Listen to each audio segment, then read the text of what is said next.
Good evening, everybody. This is Robin with another edition of Horror Pop After Midnight, and my guest is filmmaker McKenzi Vanderberg. How's it going, McKenzi? Hi, good. Happy to be here. Thank you. Thank you for coming on. So what have you been up to lately? So lately, I've been very much on the writing phase of things. I just finished doing more of the festival circuit for my film Morse Code, and we're actually in the process of developing Morse Code, the short, into a feature, and I'm also working on writing 2 other features. So I've been very in the caves, the writing cave, working on some stuff. But I feel like 2023 is going to be a great year, and very excited to see where these projects take me. All of them are horror, sticking to what I love, and really excited to push the envelope of female representation in horror. That's pretty great. There's a lot of great female writers and directors in horror right now. Do you think there's going to be more and more? And do you think female directors are on fire right now doing horror films? Yeah, I think there's a really cool wave. I mean, I think over the past, like, if we want to call it post pandemic world, we've seen horror explode as the sort of surefire blockbuster, where if you can get people in seats for Top Gun, you can also get people in seats for horror. And so I think with the expansion of horror, we're also seeing the expansion of diversity behind the camera. And I think women in horror is such a fantastic genre to be in as a woman. I think, to be frank, I mean, every day there's a little bit of horror being a woman in the world. And so what better way to take that and channel it and focus it and create cathartic but relatable experiences, both on screen and represented on the crew. That's awesome. Let's talk about Morse Code. How did the writer come up with it? Was it something based off their experience where they decided to make it into a horror film short? It talks a little bit about, suicide a little bit. Yeah. So the writer, Maurizio Ledesma, he sort of had 2 sides to coming up with the story. Initially, he was trying to think of a way to explore grief through horror, which is something I'm really passionate about too. So trying to figure out sort of the Mike Flanagan approach of being able to have this like really beautiful character study while also being able to inject horror into it. And then on the other side, truthfully, I don't know where the Morse code of it all came to be, other than he was like, no one's done this, let's hop on it. There's a little bit in Parasite when you've got the Morse code light from the basement, but it hasn't really been explored to the fullest. So we had a lot of fun with the Morse code. How can we make it scary? Like, my hope was that we could inject enough of the Easter eggs in the film that the audience members can leave, and next time they see like a flickering light, think of Morse code for a second. And then the other side of it too was I approached the writer because I'm really passionate about mental health and horror. And I have some personal sort of familial connection to losing a loved one to suicide.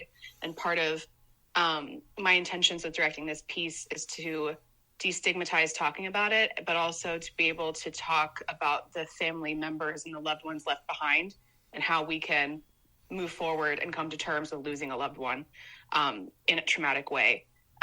So that was sort of all inspiring behind what we came to make. Yeah, on the start of Morse Code, when you first started, it starts off as, 2 childhood best friends, using the flashlight across the street from each other, doing Morse Code, to keep quiet so their parents won't, get mad at them and stuff.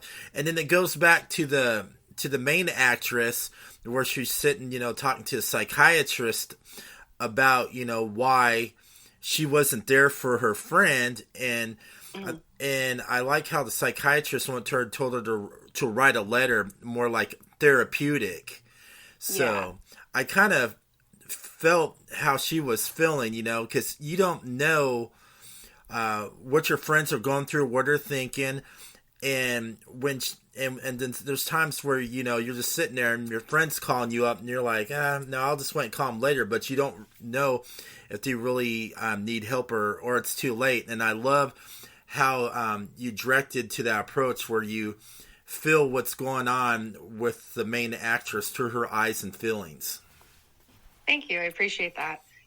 One thing that was important to us, I mentioned Mike Flanagan earlier, but he's a big inspiration to me.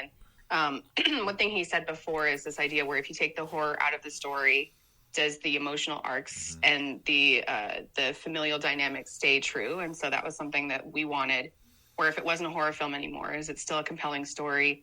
While also we wanted it to sort of lull you in first as a drama, so you can have this relatable sense of everyone in some capacity can relate to loss. But then we have this turn where it's like, in seeking for answers and in trying to communicate with her loved one from the beyond, she's almost like opening her sphere too wide, and she invites some darkness in instead. And it's sort of that process of grief that sometimes not all coping mechanisms are healthy, and trying to figure out how to balance that. Yeah, that voice when she went back to her, childhood home, it was being for sale, and then when she was sitting there writing that letter, all of a sudden you see that light from across the street. I knew that was going to happen. I go, I bet you anything, her friend's gonna try to, get her attention, and I was right. So that didn't really surprise me. And then when she started heading over to the house, it started getting like real creepy in the area. The doors are locked. She couldn't get in. She goes in, and then all of a sudden she heads down to the basement. She's going down the basement, and I'm sitting there going, don't go down there, man. It's creepy down there. So she goes down to the basement, which I love the cinematography and the darkening of the lighting in the room of the exterior and interior, which made it really creepy, and especially that flip phone with that creepy, eerie, like demonic voice saying, "It's your fault." I mean, that voice and the little darkness kind of freaked me out a little bit. Well, I'm glad to hear that. We filmed that on the last day. It was I think 8 days in total that we filmed the short, and that was the second to last day. And we tried to do that intentionally so that not only is the character in the film, like, her worst fear is to go down into this basement, but also we've been hyping it up all week to the point that we, as the cast and crew, were scared to go in the basement. And what's cool about the basement is there's a lot of hidden Morse code in that sequence. So if you look at the editing timeline, it's actually edited in Morse code. So where the cuts are and the length of each cut spells out help. And then there's also hidden, like, vintage antique Morse code tapping that we distorted. Mm-hmm. And then the actual composition of music is like the type of notes. And again, sorry, I'm not a music major, but the type of when you look at it on paper, the melody is in Morse code too, and it all says help. So it's sort of like everything about being in the basement is a overstimulated experience for her, where she has to dig her way out to realize that it wasn't her fault, and no matter how dark it gets, she has to know that her friend's experience is not her own, and she loved her, and she was there for her in the ways that she could, and it wasn't her fault in the end. So did the cast and everybody on the set, when you were filming this movie, doing the flickering lights, did you guys all learn how to do Morse code to make it like real authentic and real? Yeah, so I felt bad. I feel like I texted everyone the different letters like all the time, but people had it pretty much like written on their arms in Sharpie. But we tried to be as authentic as possible. I'm sure if someone were to translate every single moment, we might have missed a letter here and there, depending on the better performance of the take. But we tried to be really true to the Morse code. And the lead actress, actually, she wears a necklace throughout the film, and that says goodbye in Morse code on it. And I waited to tell her what it was until we were in the basement, so I could hold that sort of truth from her, so that I could tell her, like, hey, just like your character, you haven't known that the answer has been with you all along, like very Dorothy and Wizard of Oz. So your necklace says goodbye. That's the answer you need. And take that information what you will. And right after I told her that, we shot the close-up, and the first take's the one we used because it was just a really powerful moment to have her, both Dia, the actress, Dia Frampton, amazing, but also Stephanie, the character, know, oh my God, I've been like chasing these demons when really I just needed to know in myself what the truth was. Yeah. So was she pretty creeped out going down that basement while you were filming too? Yes, very much so. I think she was very, very scared. It was a very creepy basement. Like we definitely zhuzhed it up in production design, but for the most part, it's as creepy as it looks on camera. And she'll kill me for telling this, but she was so scared that she like wasn't eating because she was like just ready to keep going and the nerves were up. And we actually had to stop for a second for her to have a granola bar because we kept picking up her stomach growling as she was going down the stairs. And it was like this really quiet, scary moment. And we're like, Dia, we can hear your stomach. So she had to eat a granola bar to keep going. But yeah, it was an intense day. But like I said, I really value exploring mental health on screen, but I also really prioritize it on set. So we took a lot of breaks. We wanted to make sure everybody was sort of feeling emotionally prepared for what we were doing. And I adore movies and I adore horror film, but at the end of the day, it's real people that are on set. So that was definitely an important thing for me, as scary as it was to also be like, okay, everybody take a 5 and then restart. I love how it ended. It kind of had a ending of the final chapter for her too. Once she, played that voicemail, because in the film you keep on hearing about the voicemail, but you don't actually hear it until the end of the film. And I think that kind of gave her a little bit of peace in the ending of her chapter. Knowing her, her friend still loved her because of what happened and stuff. I loved how it kind of ended her chapter. And you really don't know if she really deleted that number or not. You just have to keep on guessing. Did she do it, or did she decide to keep it because she has that ending with her and her best friend? Yeah. To me, we wanted to have a little bit of a question mark, but like, in my opinion, I feel like she kept the voicemail because it was no longer a burden, but a memory. And that it wasn't really haunting her anymore. We explored the idea of having Morse code even after the basement scene, just to show kind of like, on a more spiritual side, it's like when your grandmother passes away and her favorite bird was a cardinal. When you see a cardinal outside your window, you think of your grandmother. It goes from being this scary thing, this Morse code that she can't escape, to being something that she just lives by. So in the final sequence, when she's in the car, deciding if she's going to delete the voicemail or not, the melody of the music changes and it's saying goodbye. So it's like a final goodbye between her and her friend, in Morse code in the score. I think that was pretty cool because I noticed the whole Morse code in the song, which that was pretty clever. So, what decided for you guys to make it more into a feature film? Do you think there was more stuff to explore about the film? Yeah. So, first of all, I feel like the film that we finished, like the short film version, has a pretty 50-50 balance between the more dramatic, emotional side and the horror side. And we want to take the feature continuing along the conversations of death and grief and the spirituality of talking to someone from the beyond and like what that manifests as this Morse code, but also ramping up the scares a little bit. I would really love to see how much horror we can put into the feature version.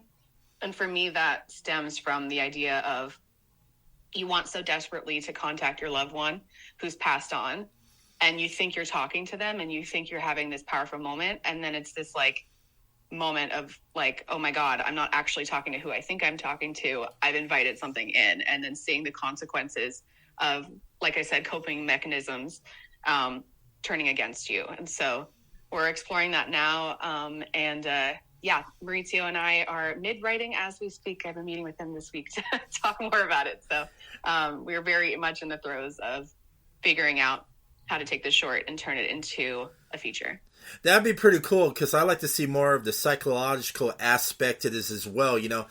I like, the type of horror films that has a lot of psychological and, jump scares, with certain type of music, where it makes you invest instead of having it like bloody and gory or all that. I I just liked it where it messes with my head. Mhm. Me too. Me too. I love some well-timed blood, but if I can get you on the edge of your seat, I know I've done a good job. So that's what we hope to accomplish. Well, the girl who played the main character, the actress, she had me invested. She did a solid performance. I mean, I just felt her character. I mean, she did her job because I was fully invested, about her. And the cool thing about horror films today, I love how it's more, directors using their coping mechanisms and make them into horror films.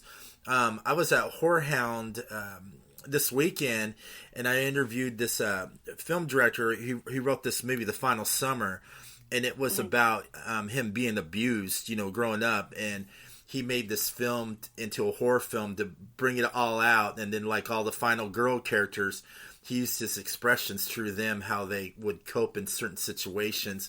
And I love how some filmmakers are doing it that way. It makes it more real. Yeah.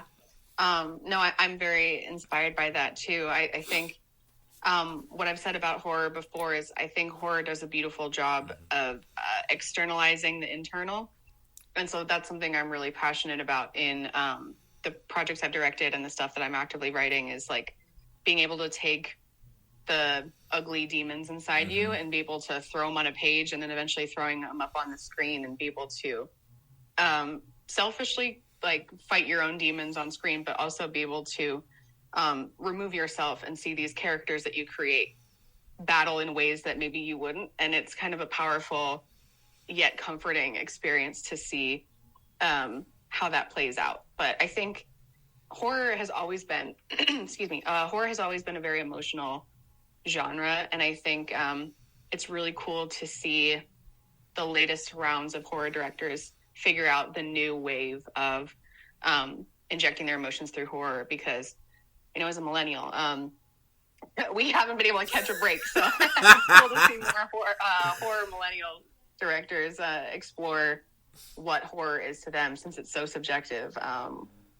Yeah. So since you're a big horror fan like me, of course, what led you into, getting into writing horror scripts? So are you more of a horror writer, or are you one of those ones that's also open to write other stuff? What led you into horror filmmaking? Yeah. What led me into horror filmmaking was actually initially through academics. When I was in undergrad, I studied abroad in London, and I took this class called was it British Horror and Film and Television. And nice. So we literally just broke down all British horror over the course of the semester, and I fell in love. I was already a film studies minor, so I knew I kind of wanted to do film. I just didn't really know what that looked like yet.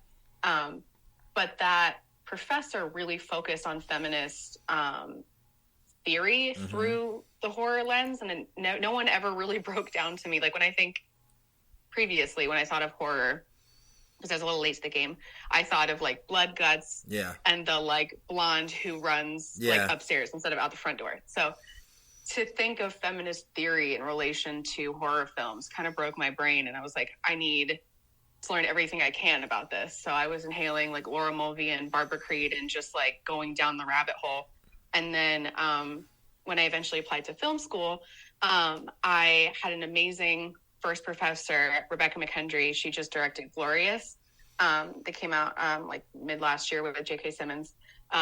She was just a safe space to create and be gutsy in what you want to do. And so I made this really bloody little 3-minute horror film, and I kind of fell in love with it. And then it's been sort of a runaway train ever since. I currently am only writing exclusively horror, but my background before going to film school, but after undergrad, was actually worked on the film festival side. So I'm a big sucker for an art house style film. So for me, it's just horror is the space that's like I think of it like a sandbox where you can really make and create anything you want. Whether that's exclusively horror in my future, we'll see. But I just like to really think outside the box. And I love straight dramas. I love straight comedies, but for me, I just like something a little extra. Like my favorite movie when I was like 2 and 3 was Nightmare Before Christmas. I wasn't really as much into the Disney princesses, so it's sort of just been that ever since. Where I love and appreciate the classics, but I like a little quirk in my work, and so horror has been, and horror. The community of horror is so beautiful that as a relatively new filmmaker, I felt so welcomed with open arms in the horror community than I could have ever imagined. I've met so many of my heroes on one-on-one, like for coffee, for wine and cheese nights. Like the openness was something I wasn't expecting, and I like couldn't pass it up for anything. So for me, horror is definitely my playground, as well as my like blue blanket of comfort too, because it's just been really such a positive experience since I started pursuing it. Yeah, I totally agree with you. Horror is like a big happy family. You know, there's no judging, there's no, you know, ooh or that. Everybody just gets along with everybody, and it's just great because you can like sit together at a film festival of everybody of all cultures and stuff, you know. And there's no judgment. Everybody's just one together enjoying a horror film. They're not judging you for who you are or whatever. It's like you guys are just getting together, watching a great horror film, and not really worrying about everyday life. Yeah, exactly. There was I'm trying to remember where I read this, but there was a quote that I read recently that really resonated with me, which is someone with anxiety, and this person was speaking from their own anxiety. Yeah. That, horror is so beautiful because for 90 minutes to 2 hours, you know what you're supposed to be anxious about. You can really funnel that. And I mean, in the world of so many uncertainties, it's pretty intoxicating to be able to know what you're anxious about for the next 90 minutes. So I appreciate horror for that. But yeah, the community is just so beautiful. And my parents always tease me. They're so supportive, but they always tease me. They're like, are you okay? Like, what happened? Why do you like such dark stuff? And I'm like, it's just balance, you know? I can be sunny and I can watch Skinamarink in the evening and then watch Ever After in the morning. Like, it's all about balance. But yeah, I love the horror community so much, and I just feel very grateful to be a part of it and to be accepted into it. That's pretty cool. When you were mentioning those two films, I've seen those. I'm surprised you didn't say anything about Cocaine Bear. Yeah, right. Exactly. And the diversity within the horror genre too. I mean, from Skinamarink to Cocaine Bear, you know, like it's really a special community. And also another thing I like about horror films too is I like the diversity of it now. You know, where it's totally different, and you know, instead of using the same, you know, type of character, you know, over and over in films, I just like the different diversity, how certain film directors use their unique and style in horror. Yeah, absolutely. I think, people like Jordan Peele have really sort of pushed the boundaries of like who horror is for, because it's always been for everyone. But I think, unfortunately, commercially, other people up top may argue. And so I think people like Jordan Peele, who are both commercially and profoundly talented success, I think that really created such a beautiful domino effect. So yeah, I'm very grateful for how things have been sort of shifting in a more open, representative way. It's made me excited, but it's also made me inspired to write more personal stories too, and not, like you said, not sort of create just to the model of what standard horror, whatever that means, is, and be able to sort of explore being like a queer female horror, being able to horror director, being able to explore queer stories in horror. And I know horror is intrinsically sort of marginal in the sense, and so being able to feel empowered to explore marginalized stories is really exciting. I think so too, and there are a lot of great queer horror filmmakers out there. There'll be some films you'll be watching, you wouldn't even know it was like directed or written, you know, by, you know, a career horror filmmaker or writer, and you find out about it and you're like, wow, that was just amazing. They just came up with a great movie. So, everybody who wants to get into it, writing and directing, more power to you. Everybody out there, make some great films, man. Yeah, absolutely. I think visibility is so important. And, being able to encourage myself, encourage other filmmakers like me to be able to kind of not be shy about telling your own stories, I think is so important. Yeah, so where can everybody find you on social media to see what you're doing next, what your next projects are, all that great fun stuff? So I'm at Kenzie Van on Instagram, and you can also follow Morse Code the Film on Instagram as well.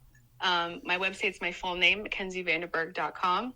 And if you want to check out Morse Code, it's going to be streaming on Alter starting June 6th, I believe. And that's where you can find me. That's pretty good. That's what I like about the Alter YouTube channel. They show a lot of great indie films. Horror. And I'm usually up on all this. And there's times I'll go on Alter and be like, how did I miss these short films? I must watch these. And then I start getting addicted. And I'm like, oh my gosh, how come I was not aware of these films, And I do agree with you. If you want to see some great, horror short films, it's usually on Alter, or you can also, they're starting to do it more on Screenbox. Screenbox has like a show where the seasons where they show, all the new, short films, as well as Shudder too, which, I found some great ones on there too. I'm like, love Shudder. Shudder's the best subscription service I pay in a month. That is very well used. And I love Alter. It's very much a dream for me to be on Alter. That's my Saturday night activities. Is my fiance and I queue up a bunch of Alter shorts, and we do like little mini film festivals each week. So the fact that in just a couple months mine will be on there is very cool. So very excited for that. Well, good for you and well deserved. That would be great for anybody Thank to you. Get their film on Alter or Shudder or even Screenbox. I mean that's just too awesome. And thank you so much for coming out of your busy time, to come on and, share your story and talk about Morse Code. And everybody, when it comes out, check out Morse Code on Alter YouTube channel. Everybody have a great evening.